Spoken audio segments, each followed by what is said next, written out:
Halo guys, kali ini kita bakalan sesuai voting kemarin atau semalam. Gue bakal coba lection top isi animation tapi versi makanan bule. 7 hari makanan bule. Kenapa? Oh ya, sebenarnya tadi aku rencanakan untuk art sih, tapi karena proses editingnya itu lama dan giganya giga kecil, jadi makanya gua lesson ini aja. Jadi semoga kalian enjoy. Oke, ayo kita Dalam nonton. 7 hari ke depan, gue pengen nyobain makan makanan bule doang. Jadi ya, gue yang skill masaknya udah kayak chef di restoran bintang negatif 5 ini, bakal nyoba masak masakan tradisional dari negara-negara barat kayak Eropa sama Amerika Utara. Dan biar lebih autentik, gue gak bakal beli makanan instan, tapi gue bakal beli bahan-bahan mentahnya dan gue bakal coba sebisa-bisanya kemampuan gue buat masak sendiri.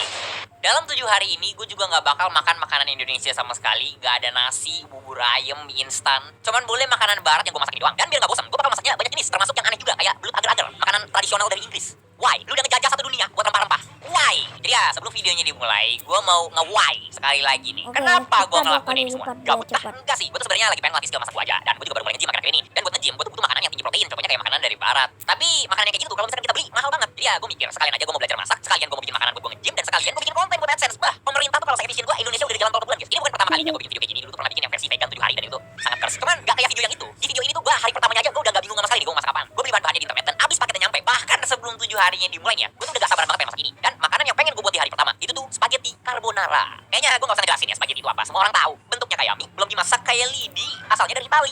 Pokoknya spaghetti itu kayak nasinya orang Itali, guys. Dan kayak nasi, spaghetti tuh jenisnya ada banyak banget. Cuman yang pengen gue masak hari ini itu tuh spaghetti carbonara. Dan sebenarnya ada alasan sih kenapa gue pilih spaghetti yang ini. Dulu sebelum gue drop out kuliah, di kampus gue tuh bagian bawahnya ada kayak minimarket gitu yang jual ginian. Dan dulu tiap jam istirahat gue selalu mesen spaghetti carbonara yang dijual di sana. Rasanya tuh enak banget. Dan ini tuh makanan bisa bikin stres dari matu akuntansi gue sedikit berkurang. Tapi gue yakin sih ya yang gue makan waktu itu tuh bukan spaghetti carbonara asli. Soalnya harganya tuh bisa pakai 20 ribuan. Dan setelah gue beli barang-barang mentah buat yang resep aslinya ya, percaya sama gue guys, gak mungkin ini 20 ribu doang harganya. Dan ternyata tuh ya, ini resep tuh gampang banget bikinnya. Bener-bener teman spaghetti, daging sama saus carbonara doang. Spagettinya gue beli spaghetti biasa, gue rebus di air garam. Dan kalau kalian pernah coba masak spaghetti, mungkin pernah gitu ya, kayak spaghetti itu kepanjangan gitu buat panci kita jadi ya nggak muat. Dan kalau kita orang Indonesia yang masak itu tuh mungkin bakal dipotek gitu ya spaghettinya biar muat. Tapi sebenarnya nggak boleh, bukan nggak boleh sih, lebih ke jelek aja adatnya gitu. Setiap kali kalian ngepotek spaghetti itu tuh kalau misalnya kalian deketin ke telinga kalian, itu kalian bisa denger suara orang Italia lagi nangis.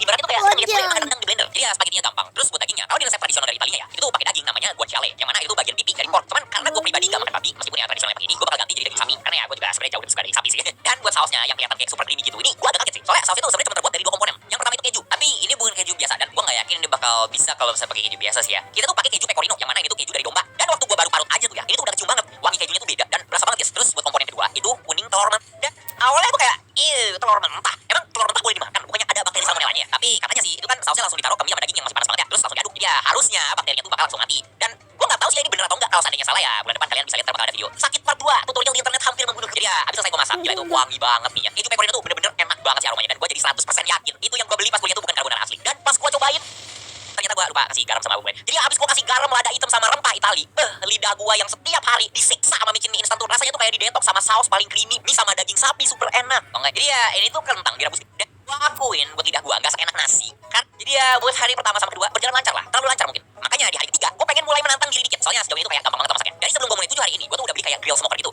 Dan lebih tepatnya Texas Smoke Brisket. Bagi kalian yang gak tahu, itu makanan tradisional. Sekalinya ada lubang di jalan itu tuh mobil langsung transisi jadi helikopter guys. Jadi ya kita mulai dari mana? Gue juga gak yakin. Soalnya di sana aja tuh ya ngebikin Texas barbecue gini itu ada profesinya sendiri. Namanya pitmaster. Itu dia yang ahli pakai grill sama smoker ini lah. Gue jadi cari tutorial di internet cara masaknya. Dan bagi gue yang gak pernah pakai smoker ini sama sekali, gue tuh bingung banget nih orang ngapain gitu. Rasanya ngeliat tutorial masak kayak lagi nonton Harry Potter gue. Ini kuliner apa sih bang? Jadi ya kan gue udah ada dagingnya nih. Harganya tuh mahal banget banget. Kalau sampai gue gagal masaknya, itu gue bakal gue awetin dagingnya terus gue pajang depan kamar gue guys. Biasanya gue ngerti amat beli daging mahal gini. Jadi ya biar gue gak nyekas taruh kayunya nih. Tapi gak bakal tahu ribet banget. Gue tuh ngeliat kayak gitu baru kayak, oi, pinter juga ya. Gue taruh daging stick sirloin yang udah gue bumbuin di atas grillnya. Dan gue tuh ngikutin tutorial di internet masaknya gimana. Dan ini tuh penting banget, gue harus bisa kontrol suhunya. Jadi di grill gue tuh kan ada kayak lubang gitu ya di bagian penutupnya. Nah ini tuh bisa digedein kecilin. Dan karena logikanya api itu kan butuh oksigen ya buat nyala. Kalau lubangnya gue kecilin, apinya makin kecil. Dan kalau lubangnya gue gedein, ya apinya makin gede. Untungnya di smoker gue tuh ada kayak termometernya juga. Jadi ya gue mau nyari suhu yang pas tuh lumayan gampang lah. Habis kayak 8 menitan, gue keluarin sticknya dan hasilnya tuh bagus banget. Gue sampai kaget. Luarnya tuh warnanya cakep dan ada bekas jaring grillnya gitu kan. Aroma smoke-nya tuh berasa banget, enak parah gue gitu. Tapi yang ini enggak. Gue pakai garpu aja tuh bisa buat tarik gitu tanpa pisau. Dan karena gue belum bisa makan nasi, gue makan pakai kentang penyet. Dan ini tuh enak banget.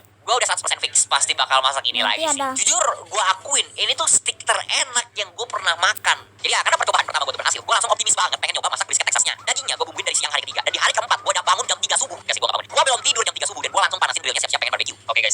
cobaan bikin brisketnya.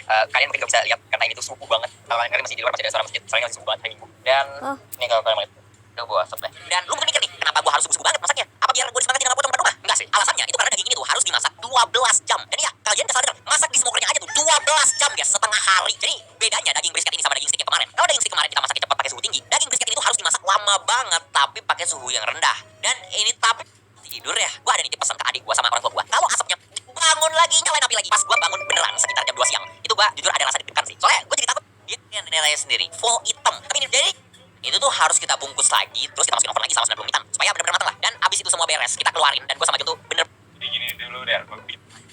Bagus kan? Dan lega banget sih. Ini tuh gua udah ngabisin berjam-jam waktu dan tenaga. Dan satu hal lagi tuh kita nggak bikin saus barbecue juga. Soalnya aduh ini gua ngerasa kalau misalnya kita pakai saus yang bener-bener itu tuh pasti bakal merasa jauh lebih enak lagi rasanya. Jadi ya, apakah gua bakal bikin ini lagi? Hah, enggak. Oke, ini tuh enak banget. Jangan salah, itu enak banget. Ini giling sama keju parmesan. Ini pokoknya spaghetti yang paling dan bikinnya gampang sebenarnya. Gua bikin adonannya, cuman margarinnya. Mungkin emang gua ada salah aja tapi bikinnya gua nggak begitu sih. Tapi rasanya tuh kayak tawar dan kayaknya gua kayak nggak. Gua udah kasih tahu, ada negara pernah ngejajah kita dan di sana ada satu makanan tradisional yang unik, kreatif, inovatif. Kita nggak. Gua bakal suruh John. Jadi nggak ada lagi gitu. Aduh.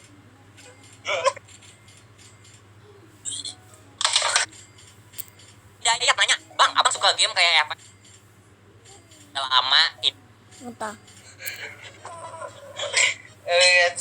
Aduh. Oh ya, kalau yang koknya dikit gue tetap masih nonton kok, tapi akan telat berapa hari ya nggak tahu juga deh. Dan Tapi yang penting ya jadinya gue makan kentang penyet lagi aja buat hari ke-7. Dan oke, makasih banget yang udah nonton. Dan